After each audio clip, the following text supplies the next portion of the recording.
What's going on, everybody? It's your boy C-Zar, and we are talking about Ethereum today. Hit that like button, subscribe if you want to see more content like this, you guys, and let's get into it, okay? It is the second day of October today, and here we are at about $4,350 right now with 3 days, 23 hours left in this week. About 3 days, 22 hours, right? Oh, yeah, 22 hours, 41 minutes, okay. It's a brand new day.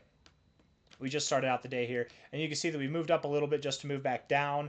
It is very possible that we see a little bit of volatility here. Right, that was a very bullish finish to yesterday's candle, 4.8% up, not just for Ethereum, but for Bitcoin as well. I wouldn't be surprised in the least, and I actually made a video recently talking about this. I wouldn't be surprised in the least if Bitcoin went down to like 115 or 116K, but don't hold your breath over that, right? This could be it, and then we move up. We do have some CME futures. If we look at this BTC futures here, you do have a gap to fill right down here at about 118.2K, which on this chart would be about 117K. We're probably not going to fill that gap. Get your heads out of the clouds. We're not going to fill that gap. That one we're leaving behind. But we fill all gaps. No, we don't. There's a gap there. There's a gap there. There's a gap there. No, we don't fill all gaps. Nope. There's a gap at 24K. We don't fill all gaps. Are there ETH futures? We don't talk about that enough. ETH futures? ETH futures. Ethereum futures. Yeah, CME. Here we go. No gaps there. Oh, wait. We do have a little gap, don't we? It's a little baby gap right there, down at about $4,060. All right, but not all Ethereum gaps fill. We've got clear evidence of that as well. Looking at ETH here, so there's a little gap at 4,000. I don't think that we go down to $4,000 though, you guys. I really do believe that we probably find a little bit of a divot here. We might pull back to about 4,200, find support at prior areas of resistance right here, right there, and prior support right here as well. Prior support areas here, we slipped a little bit, but just in this area of 4240, sure, why not? From a low or a high to a low here on the Fibonacci retracement tool, that's also right there at our 382. Perfect area to bounce from. I'm going to delete this white line so we can see it a little bit better. It's actually perfect.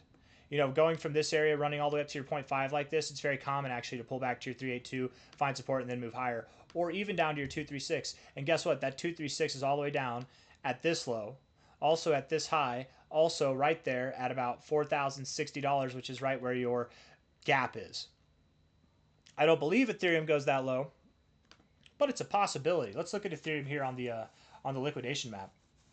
Over the past day, it's a lot of volume. $3 billion in longs. Still though, 1.2 billion in shorts. Crazy. 30-day period. That's like the same amount of shorts that Bitcoin has. The shorts are competing with the longs still.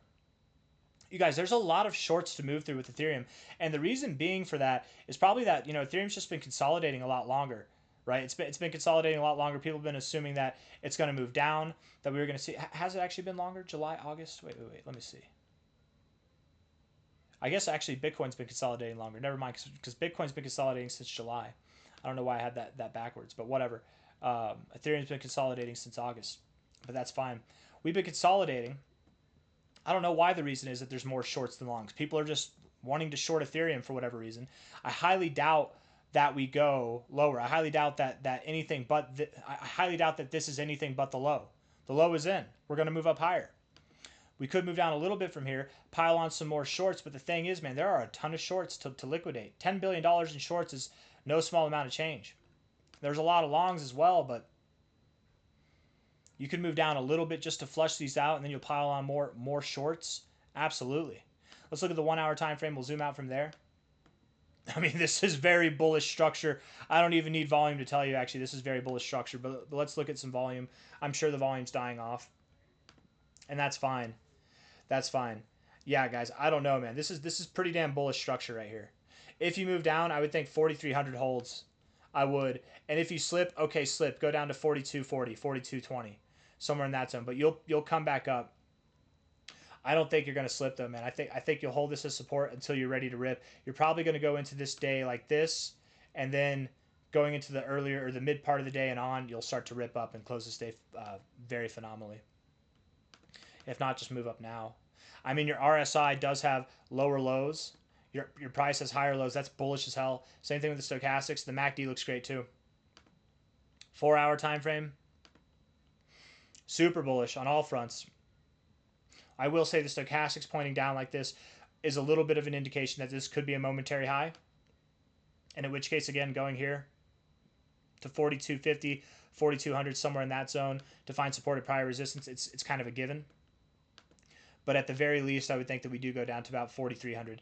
I don't, at this point, know if we are going to go below 4,300, but it just depends on what the stochastics do, what the RSI does here. I guess it depends on what the price for those to happen. So we'll see. We'll see. Daily time frame here. The daily RSI, if we're looking at it, in all fairness, the daily RSI does have lower lows and lower highs. We're actually right at a point to reject this. I can't draw a straight line to save my life. Let's do this here. Right, we're actually right at a point to reject it, so it'd be interesting to see what happens by the end of the day. I just don't think that we reject here. I really do think, and again, from a high to a low, it's very common to go from this 0.5 down to your 382. Perfect area to find support as far as price goes, right? 42.20. Or down to the 236. It's also very common, and we'd fill the gap there. We don't have to stop. It's also possible, and something else that we haven't gone over as far as a possibility goes or an option goes, is that Ethereum here is moving up to the golden ratio nonstop. Perhaps we just keep moving because, again, there are a ton of shorts still, and we're right up against this wall. That would shoot us all the way up to $4,430 and probably a little bit past that, $4,500. Where's this here? That's at just under 4,500 as the golden ratio, just over 4,500 there, right in that zone. It's perfect. If I could redo this whole video, I'd boil it down to a single point and I'd say, you know what? I think today we're going up to $4,500. I think today, October 2nd, we're going to 4,500. And if it's not today, damn it, it's going to be early tomorrow, Friday. I don't care how low we go today. Pile on more shorts. Clear out some longs before we move up there. Do it, I dare you. You probably won't, though. You probably won't clear out any longs. You'll probably just pile on more shorts and continue to move higher. I think Ethereum looks phenomenal here. I think we're going to continue to grow. All these indicators, the daily indicators, even though you've got a little bit of a downtrend here on the RSI, you have bounced off your oversold zone. If you move up to the areas I think you're going to break out of your downtrend. Your stochastics are bullish and promote continuation. The MACD just crossed green, which is also bullish, promotes continuation. The weekly time frame on the stochastics, you have lower lows in the stochastics while maintaining higher lows in the price, lower lows in the RSI. Higher lows in the price. You're bouncing off the 60, which is a very bullish thing in itself. The last time that you bounced off the 60 was all the way back here, and you went from about 2260 all the way up to $4,000 in the course of about 7 weeks there. The stochastics look even better now. The MACD looks even better now, and you're getting the same readings as you were back here whenever you made that fantastic move, which was about $2,000 in a hole. So I think from here, $4,356, I think you're going to move all the way up to prices well above 6K by the end of this month of October. I think undoubtedly you are going to be seeing targets that are all the way up at about $7,700 or more. Anything from $7,700 to $10,000 by the end of October is what I would think. I'm shooting for that 8K area, not just because it's in between here, but because if we take this high here to this low here, very discernible high to low, the golden ratio is right there at 8K. You're at 43.56 right now. If Ethereum is moving up to 8K, the one question, let's pretend that I'm wrong. Let's say it's just to new all-time highs. It moves to 6K. It moves to 8K, whatever it is. If Ethereum's moving up this much, the one question in your mind should be, what does that mean for altcoins? And with that, I leave you.